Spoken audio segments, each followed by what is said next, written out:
السلام علیکم ورحمۃ اللہ وبرکاتہ۔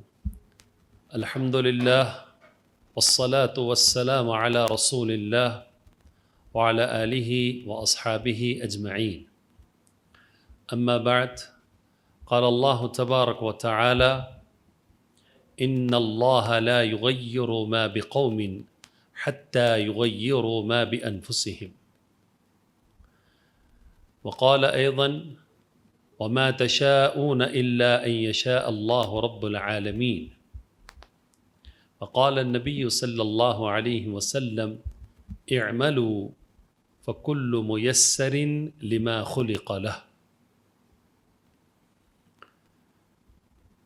آج کے اس پروگرام میں آپ تمام مرد و خواتین کا استقبال کرتا ہوں۔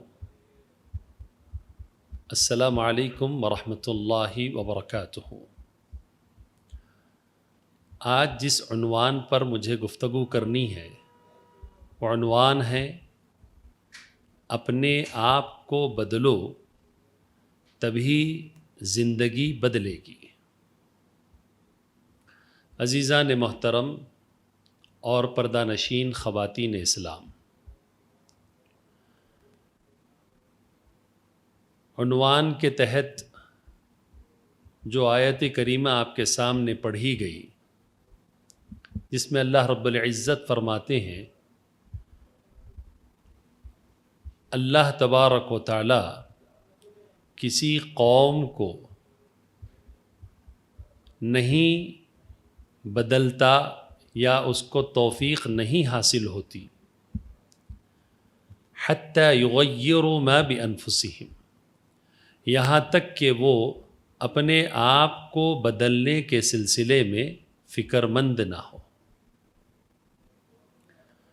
نبی علیہ السلام سے صحابہ کرام نے پوچھا، جب نیک لوگوں کا معاملہ طے ہو چکا ہے اور برے لوگوں کا معاملہ بھی طے ہو چکا ہے تو پھر ہم لوگ کس سلسلے میں عمل کریں؟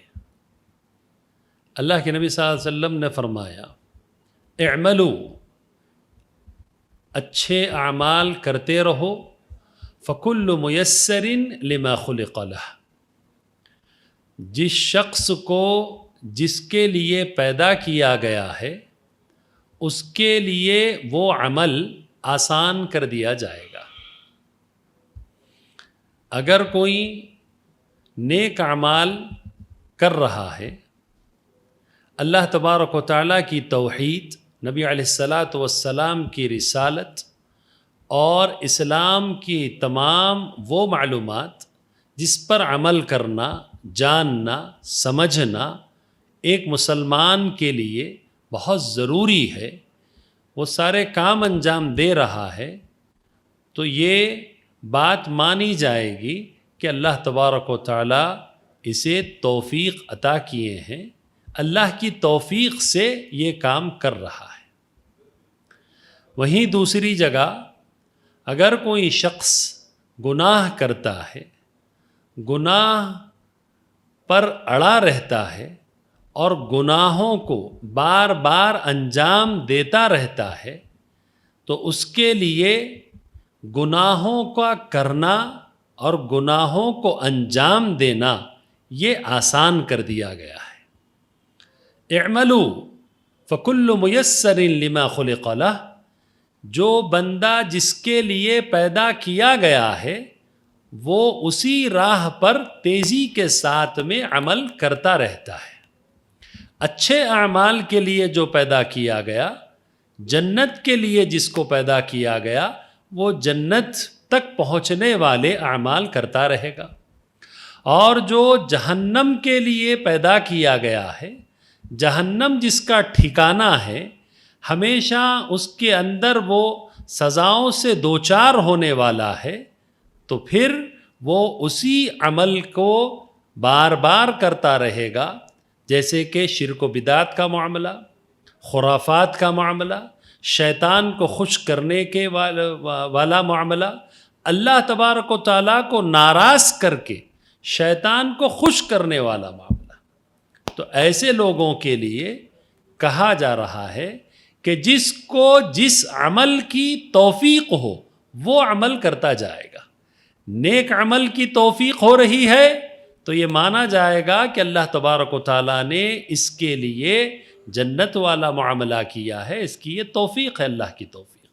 اور گناہ اگر کر رہا ہے، گناہوں سے توبہ نہیں کر رہا ہے، باز نہیں آ رہا ہے، تو اس کے لیے برا عمل بہت آسان کر دیا گیا. تو عنوان جو ہے اپنے آپ کو بدلو تبھی زندگی بدلے گی. اپنے آپ کو بدلو.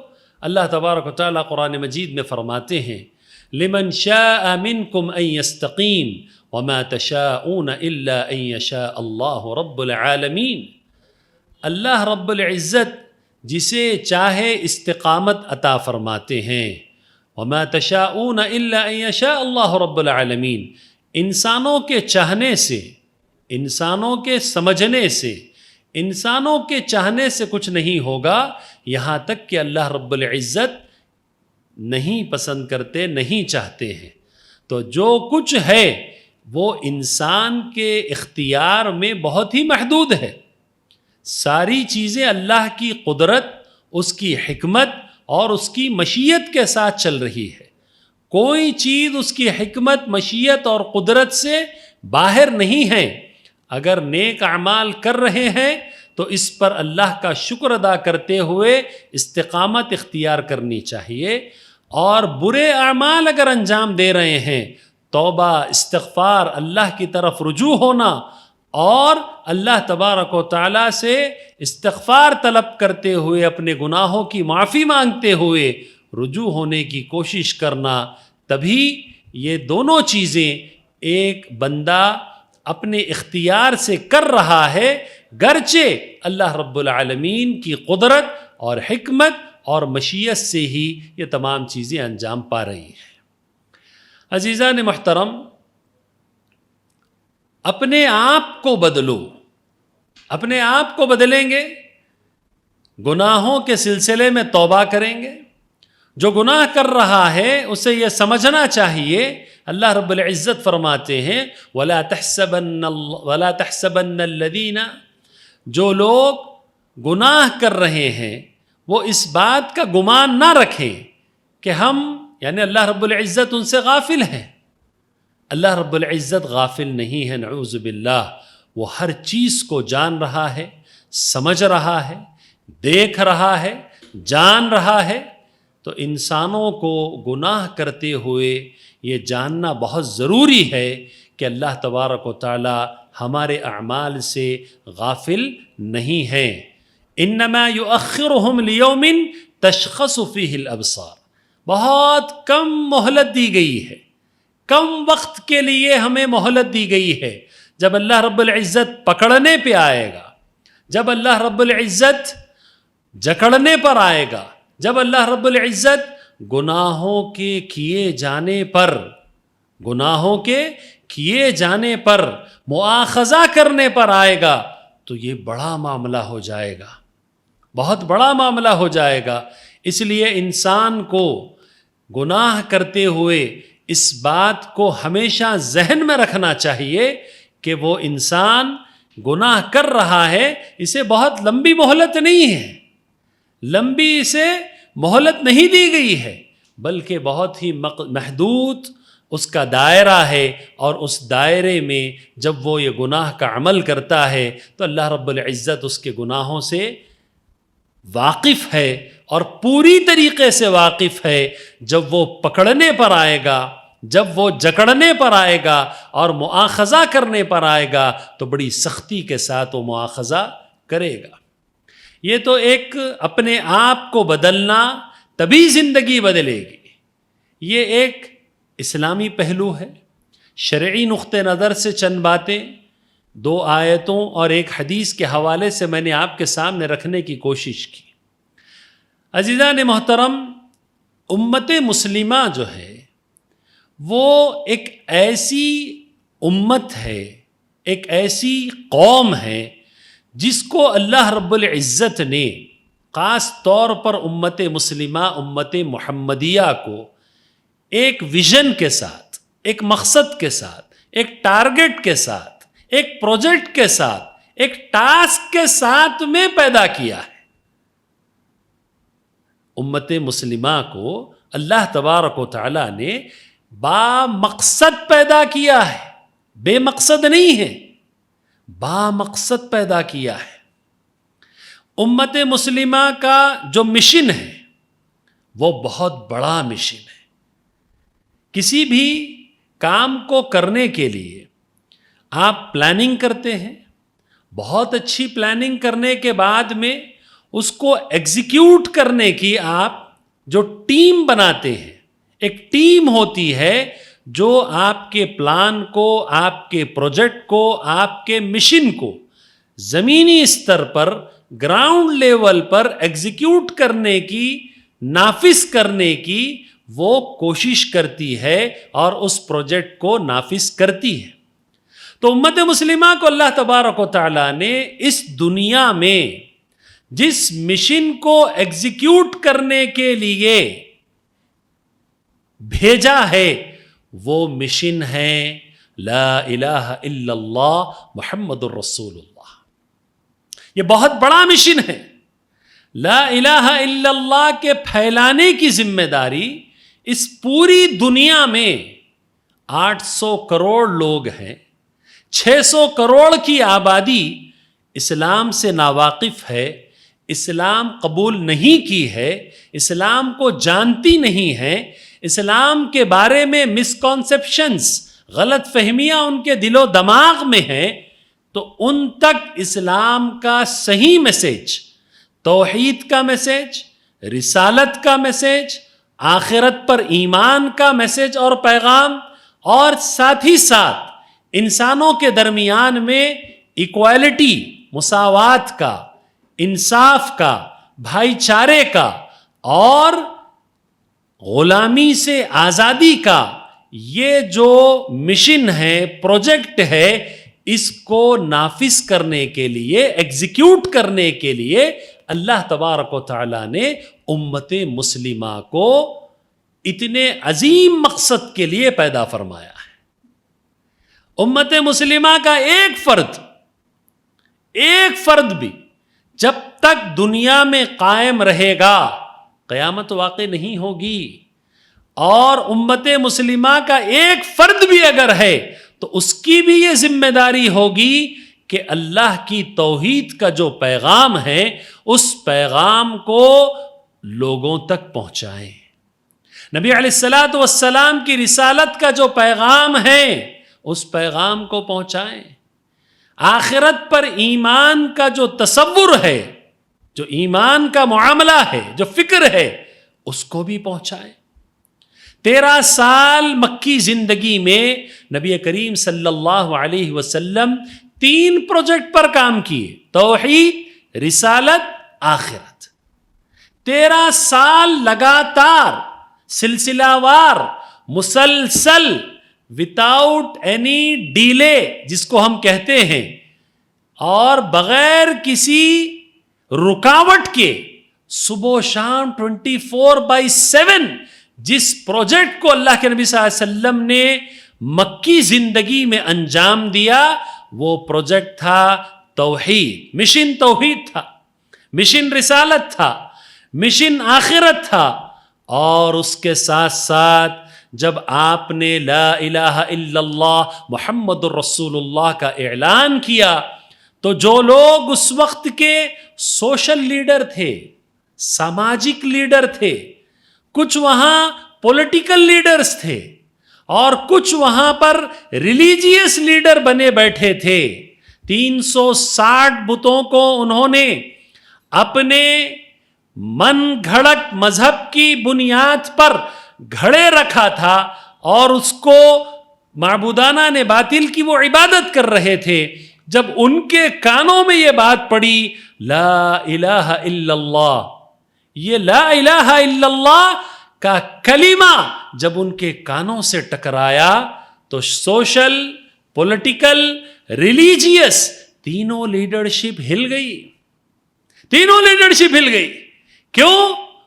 نبی کریم صلی اللہ علیہ وسلم نے جس کلمے کا اقرار کرنے کی دعوت دی وہ کلمہ تھا ساری دنیا میں آسمانوں کی بلندی، زمینوں کی گہرائی، سمندروں کی گہرائی میں اگر کوئی عبادت کے لائق ذات ہے تو اللہ رب العالمین کی ذات ہے. اللہ رب العالمین کے علاوہ کوئی ایسا نہیں ہے جس کی عبادت کی جائے، جس پر توکل، بھروسہ، اعتماد، یقین کی جائے، ایسی کوئی ذات نہیں ہے. تو جب یہ کلمہ وہاں بیان کیا گیا تو اس وقت کی جتنی لیڈرشپ تھی وہ تمام کی تمام یہ سوچنے پر، سمجھنے پر مجبور ہو گئی کہ اب ایک کلمے کی بات ہو رہی ہے، یہ کلمہ نہیں ہے، یہ پورا مکمل ایک نظام حیات اور سسٹم ہے. ابو جہل سے پوچھا گیا کہ کیا آپ کے بھتیجے جس دین کی دعوت دے رہے ہیں اس دین کو نہیں مان لینا چاہیے؟ لا الہ الا اللہ تو کہنا ہے اور ان کو نبی تسلیم کرنا ہے، کیوں ہم نبی تسلیم نہ کر لیں اور لا الہ الا اللہ کا اقرار نہ کر لیں اور پھر اپنے جو سارے چیزیں اور کام چل رہے ہیں ان کاموں کے اندر ہم مصروف رہیں، مشغول رہیں، خواہ مخواہ کے اختلافات کرنے کی کیا ضرورت ہے؟ ابو جہل نے کہا یہ لا الہ الا اللہ محمد الرسول اللہ یہ ایک کلمہ نہیں ہے، یہ مکمل ایک سسٹم ہے. جو کوئی آدمی اس کا اقرار کرے گا، اب محمد صلی اللہ علیہ وسلم اس سے کہیں گے بیٹھ جاؤ تو اس کو بیٹھ جانا پڑے گا. آپ کہیں گے کہ کھڑے ہو جاؤ تو اس کو کھڑا ہونا پڑے گا. اس سے کہا جائے گا کہ بتوں کی عبادت ختم کرو تو بتوں کی پرستش، عبادت ساری ختم کرنی پڑے گی. اس سے کہا جائے گا کہ حلال تجارت کو اختیار کرو، سودی لین دین کو ختم کرو، کرنا پڑے گا. عورتوں کے لیے عزت اور وقار کی بات کی جائے گی تو عورتوں کو عزت اور وقار اور سربلندی انہیں دینا پڑے گا. عورتوں کا، غلاموں کا، کمزوروں کا، پچھڑوں کا، غریبوں کا جو سوشل اسٹیٹس ہم نے اپنی لیڈرشپ میں بنا کے رکھا ہے، جو ہم لوگوں کو کچلتے ہیں، مالدار ہو تو پیسے لے دے کر معاملہ رفع دفع کر دیتے ہیں، کمزور ہو تو اس کے معاملے پر سختی برتتے ہیں، سزائیں دیتے ہیں. تو یہ ساری ہماری جو دکانیں، ہماری چودراہٹ، ہماری جو لیڈرشپ ہے وہ پوری کی پوری ختم ہو جائے گی اور لا الہ الا اللہ محمد الرسول اللہ، اب محمد صلی اللہ علیہ وسلم جو کہیں گے اسی پر عمل کیا جائے گا، اسی سسٹم کو فالو کیا جائے گا.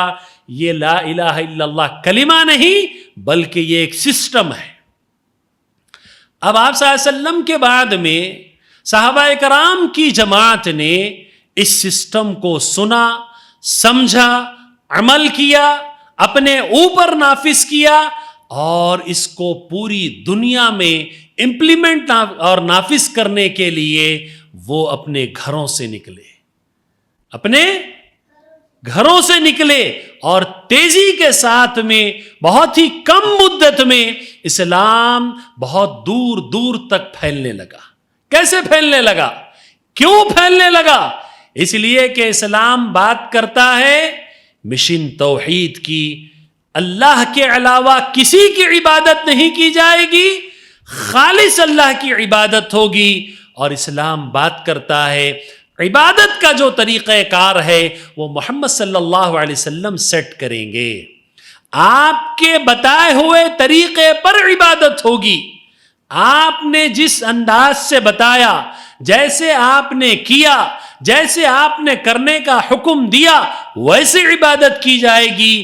اور اس کے ساتھ ساتھ پورے دنیا کے تقریباً بادشاہوں کو اللہ کے نبی صلی اللہ علیہ وسلم نے خط لکھا. کیا خط لکھا؟ رستم کا وہ دربار ہے جہاں پر بہت ہی اعلیٰ شان محل ہے، عالی شان محل ہے، اس کے اندر میں ہیرے جواہرات اور شاندار قالین اور سب کچھ بہترین انفراسٹرکچر اور سیٹ اپ ہے, بہت شاندار ایمبینس ہے. وہاں پر جب رستم نے مسلمانوں کے ایک ریپریزنٹیٹیو کو بلایا تو حضرت ربیع بن عامر رضی اللہ عنہ کو حضرت سعد بن ابی وقاص نے ایلچی کے طور پر, ریپریزنٹیٹیو کے طور پر, ترجمان کے طور پر رستم کے دربار میں بھیجا. رستم کے دربار میں داخلے سے پہلے سیکیورٹی گارڈ نے انہیں روکا اور کہا کہ آپ اپنا ہتھیار اور اپنا یہ گھوڑا یہیں پر رکھ کر آپ پیدل جائیں. توحید پرست آدمی کا کانفیڈنس, اس کی سوچ, اس کی نظر, اس کا نظریہ, اس کا یقین, اس کا اعتماد, اللہ کی ذات پر اس کا توکل کس انداز میں ہوتا ہے, اس کی بصارت نہیں, وہ بصیرت سے کیسے کام لیتا ہے. آپ دیکھیں حضرت ربیع بن عامر نے کہا آپ کے بلاوے پر میں آیا ہوں, میں خود سے نہیں آیا ہوں, آپ کے بادشاہ نے بلایا ہے, میں اندر آؤں گا تو اپنے کنڈیشن پر آؤں گا, آپ کے کنڈیشن پر نہیں آؤں گا. بہرحال اطلاع دی گئی رستم کو تو کہا کہ ٹھیک ہے, اسی انداز میں ان کو آنے دو. تلوار کی نوک سے قالین چیرتے ہوئے چلے گئے. رستم کے تخت سے اس کے پائے سے اپنے گھوڑے کی لگام کو باندھ دیے اور کھڑے ہو گئے اور کہا کہ آپ نے کیوں بلایا ہے, پوچھئے کیا پوچھنا ہے. تو رستم نے کہا کہ آپ لوگ یہاں پر کیوں آئے ہیں, ہماری سرحدوں پر آ کر اتنی بڑی جماعت کی شکل میں آپ لوگ کیا چاہتے ہیں. حضرت ربیع بن عامر رضی اللہ عنہ کے الفاظ غور کیجئے.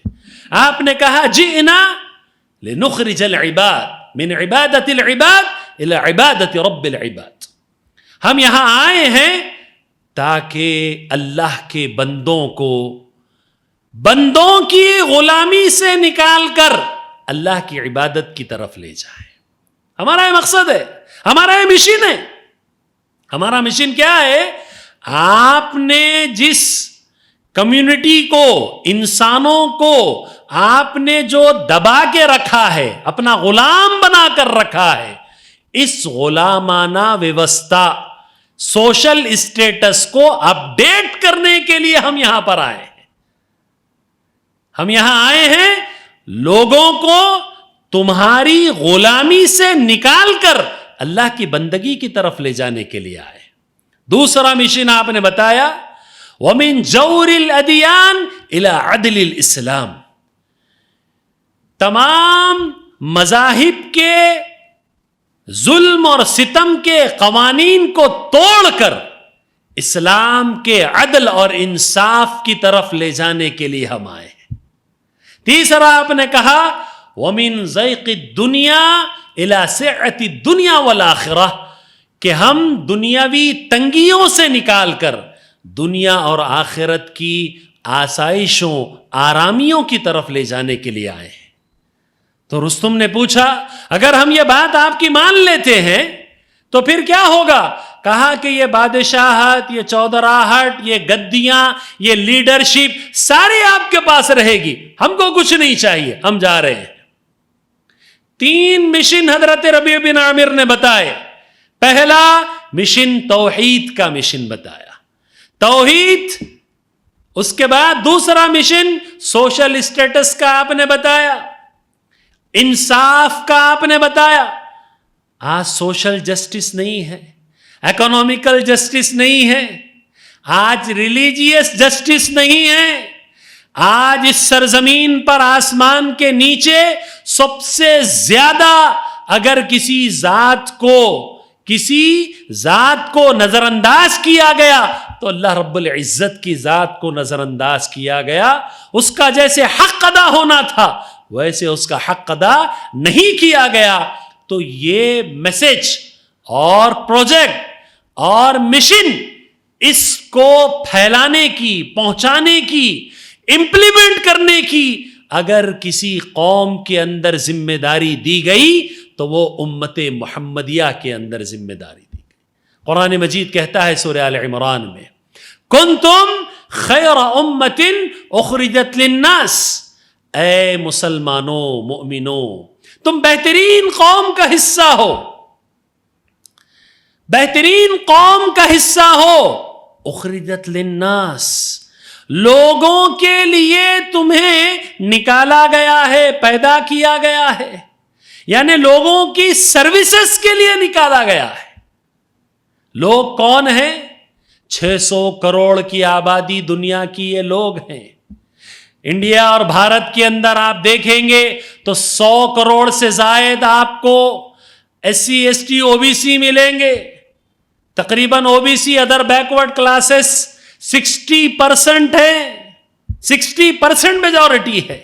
اسی طرح شیڈیول کاسٹ آپ دیکھیں گے 15% ہیں، شیڈیول ٹرائب آپ دیکھیں گے 7.5 سے 8% ہیں۔ OBC کون ہے؟ Other backward class. Schedule caste untouchable community, schedule tribe Adivasi, جل جنگل زمین جنگلوں میں رہنے والے افراد۔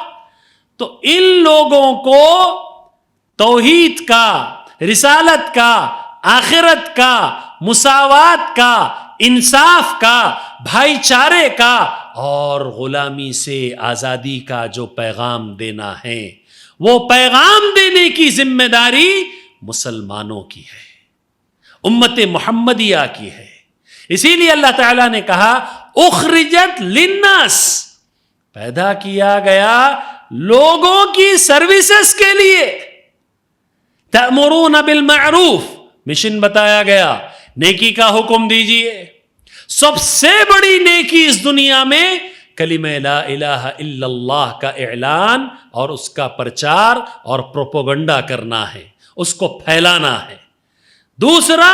دوسری بڑی نیکی اسلام کا نظام مساوات بتائیے، اسلام کا پیغام انصاف بتائیے، اسلام کا پیغام بھائی چارہ بتائیے، اور اسلام اور مسلمان کسی کا غلام نہیں رہ سکتا، نہ مانسک طور پر نہ شاریرک طور پر غلام نہیں رہ سکتا، مینٹلی بھی نہیں رہ سکتا، فزیکلی بھی نہیں رہ سکتا۔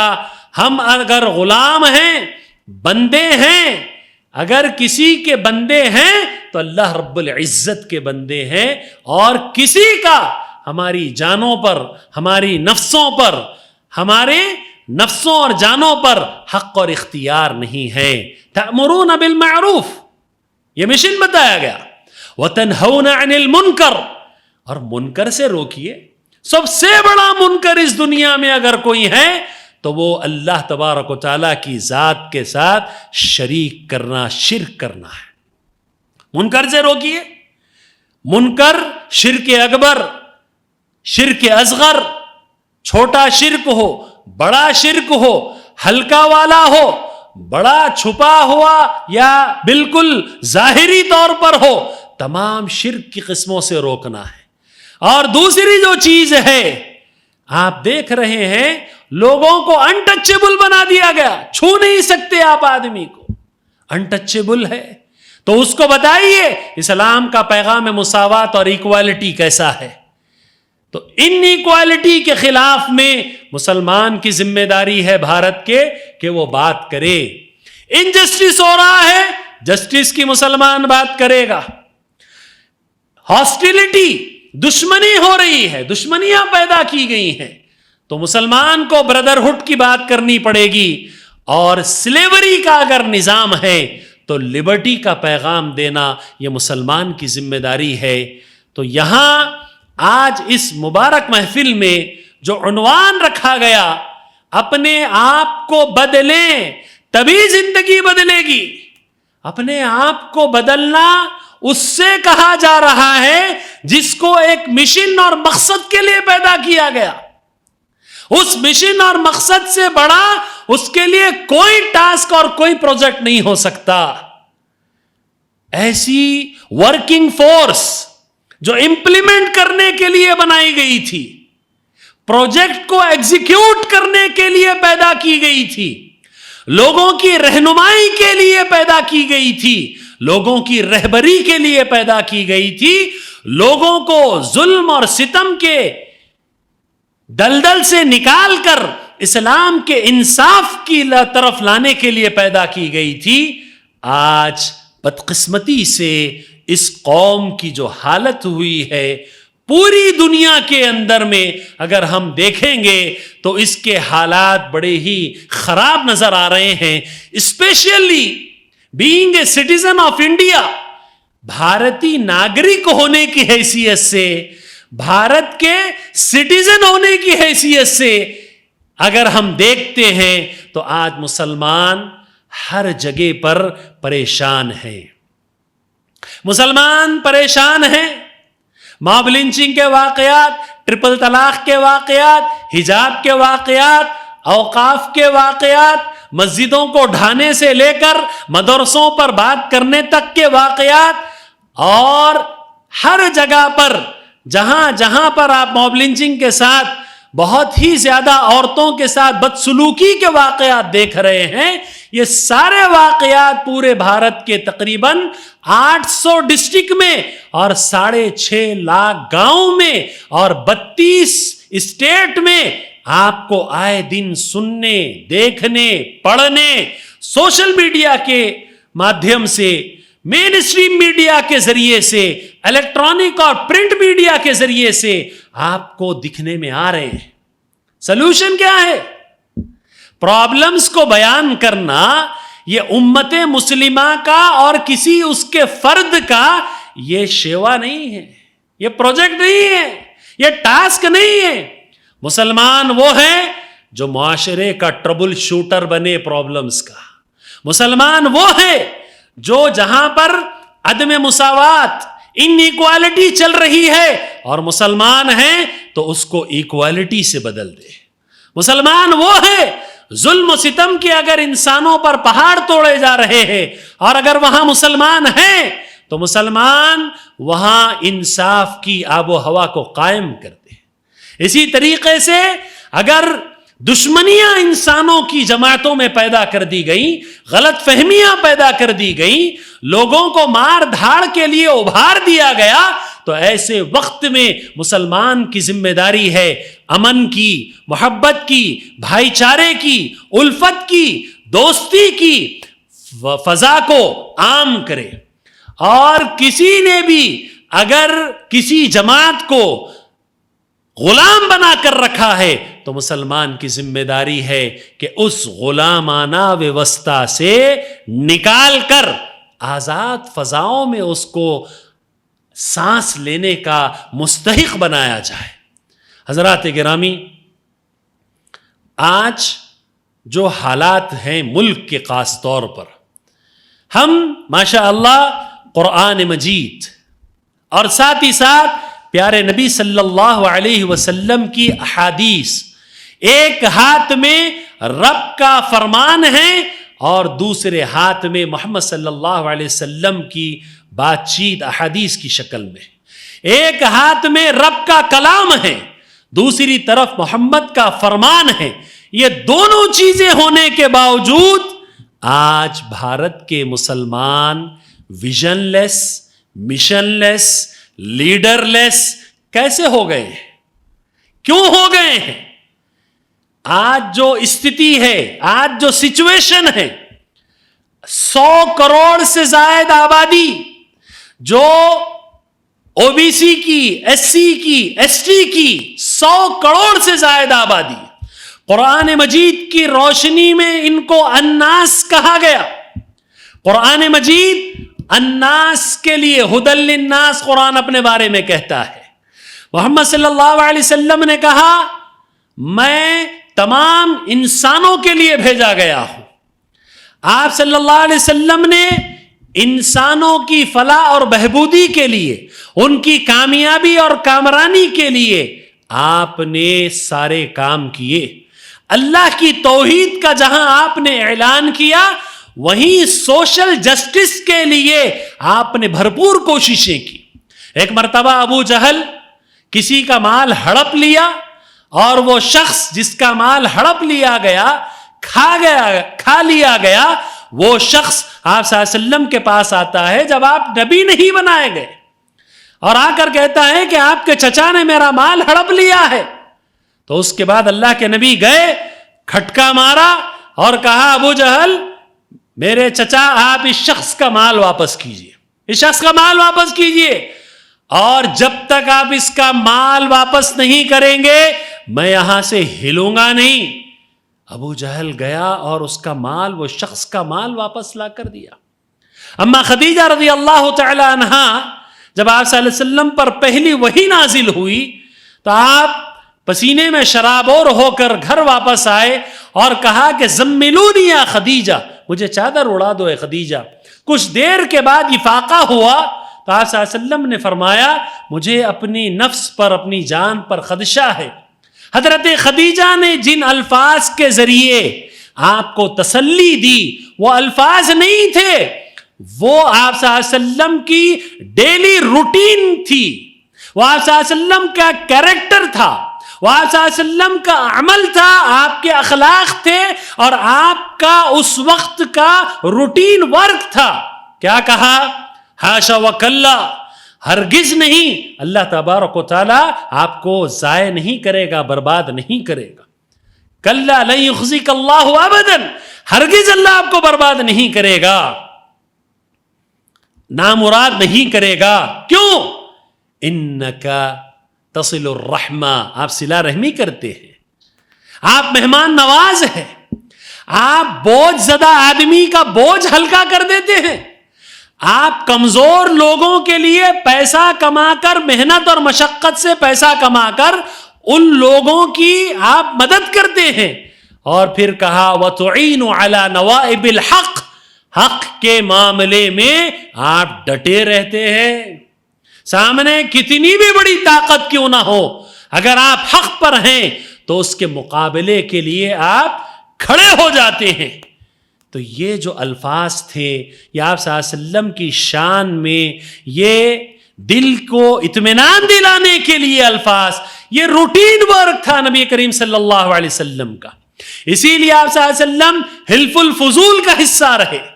حلف الفضول ایک ایسی سوشل آرگنائزیشن تھی جو مسکینوں کے لیے، غریبوں کے لیے، بے انصافوں کے لیے، جن کے ساتھ میں بھید بھاؤ کیا جا رہا ہے، چھوت چھات کی جا رہی ہے، جن کو سوشل اسٹیٹس میں کمزور رکھا گیا ہے، غلاموں کو آزادی دلانے کے لیے حلف الفضول کا جو نظام قائم تھا، آپ صلی اللہ علیہ وسلم اس کے ممبر تھے۔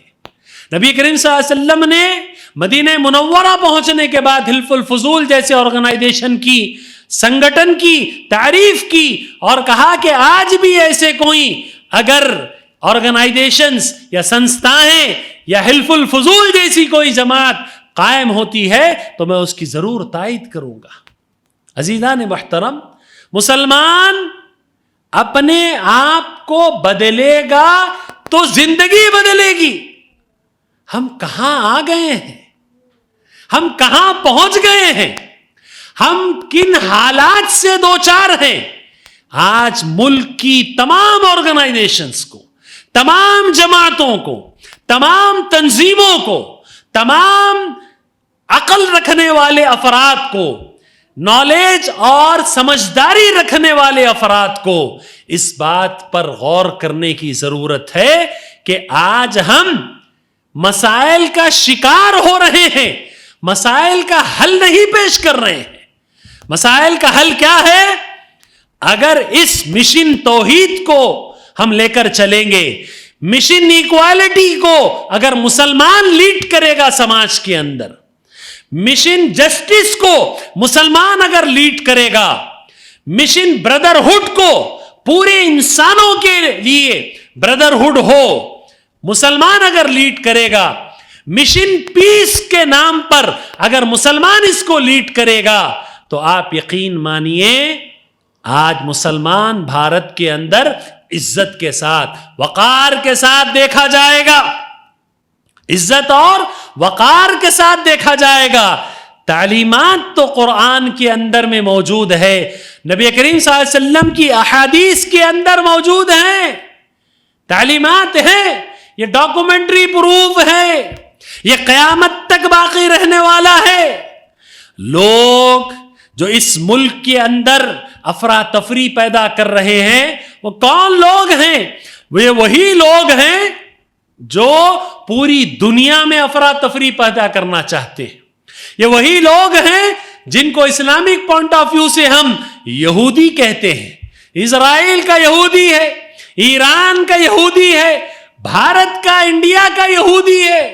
یہودیوں کی تعداد بھارت کے اندر انڈیا میں 3.5% سے زیادہ نہیں ہے.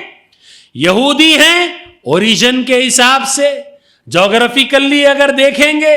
اسی طرح ہم ڈی این اے کے آدھار پر ڈی آکسی رائبو نیوکلک ایسڈ جو ایک ٹیسٹ ہوتا ہے جس سے پتا چلتا ہے کہ آدمی کی جینز اور اس کا جینیٹیکل کہاں سے اس کا تعلق ہے, تو پتا چل گیا کہ یہودی یہاں آئے ہیں. سو کالڈ جس کو آرینز کہا جاتا ہے, ایکچوئل وہ اسلامک پوائنٹ آف ویو سے یہودی ہیں. تو مسلمان کو یہودی کہنے میں کوئی جھجک, کوئی شک, کسی قسم کا خوف ہرگز نہیں ہونا چاہیے. یہ یہودی وہی قوم ہیں جو بنو قینقاع, بنو نذیر اور بنو قریظہ کی شکل میں مدینے میں آباد ہوئے تھے. آخری نبی کے انتظار میں تھے. جب نبی کریم صلی اللہ علیہ وسلم تشریف لائے تو انہوں نے دیکھا کہ آپ تو بنو اسماعیل میں پیدا ہوئے, ہم تو بنو اسحاق سے ہیں. تو یہودیوں کو سمجھ میں آ گیا کہ اب ہم آؤٹ ڈیٹڈ ہو گئے ہیں اور اب محمد اور ان پر ایمان لانے والے یہ اپڈیٹ ہو گئے. انہوں نے اپنی کتابوں میں پڑھا کہ ایک آخری نبی آنے والے ہیں جو قیامت تک باقی رہیں گے. تو انہوں نے جب دیکھا کہ بنو اسماعیل میں یہ نبی پیدا ہوئے اور سارے یہودی جو ہیں وہ تقریباً بنو اسحاق میں پیدا ہوئے, تو وہاں سے ریسزم کی لڑائی شروع ہو گئی. ریسزم کی لڑائی وہاں سے شروع ہوئی. نسلی تعصب, یہودی ورسس غیر یہودی, یہ نظام انہوں نے اس وقت سے چلایا. انہوں نے اکنامیکل فنڈنگ کی کفار اور مشرکین کو, تاکہ اسلام, مسلمان, محمد صلی اللہ علیہ وسلم اور آپ پر ایمان لانے والوں کا معاملہ ختم کر دیا جائے. ہجرت کے واقعے سے پہلے 50 افراد کو لنچنگ کے لیے تیار کیا گیا. کیوں؟ تاکہ ایمان اور اسلام کا جو حقیقی میسج ہے, جو پوری دنیا کے انسانوں کے لیے امن کا, شانتی کا, محبت کا, انصاف کا, مساوات کا, غلامی سے آزادی کا پیغام ہے, یہ پیغام نہ پہنچ پائے. کیونکہ یہودیوں کا سب سے بڑا ایجنڈا ہے کہ میں سپیریئر ہوں, غیر یہودی وہ سپیریئر نہیں ہے. ساری چیزیں میرے لیے جائز ہے اور غیر یہودی کے لیے کوئی چیز جائز نہیں ہے. تلمود کے اندر لکھا ہوا ہے کہ اگر یہودی کسی کو تھپڑ مار دیتا ہے تو اس کے لیے جائز ہے, جان مال عزت سے کھیلتا ہے تو اس کے لیے جائز ہے. غیر یہودی کے لیے اس سے بدلہ لینا جائز نہیں ہے. تو ایسا تلمود ان کی مذہبی کتابوں میں لکھا ہوا ہے. وہی ریسزم, وہی سپیریورٹی آئیڈیالوجی, وہی سپیریورٹی کمپلیکس نسلی تعصب کے آدھار پر تمام دنیا کے انسانوں کو غلام بنا کر رکھنا چاہتے ہیں. بھارت کے اندر مسلمان اصل میں مسلمان تو بہانہ ہے. یہاں کے جو S C S T O B C ہیں یہ اصل نشانہ ہیں. کرنا کیا ہے؟ پھر سے سب کو غلام بنانا ہے, پھر سے سب کو غلام بنانا ہے. کیونکہ آپ تھوڑا سا ہسٹری میں اگر جائیں گے تو 1947 سے پہلے کے جو حالات ہیں اور اس سے پہلے اگر آپ انڈس ویلی سیویلائزیشن میں جائیں گے تو آپ کو معلوم ہوگا کہ یہاں پر باقاعدہ نسلی تعصب کی بنیاد پر لوگوں کو ورن ویوستھا میں بانٹ کر رکھا گیا, لوگوں کو جاتیوں میں بانٹ کر رکھا گیا.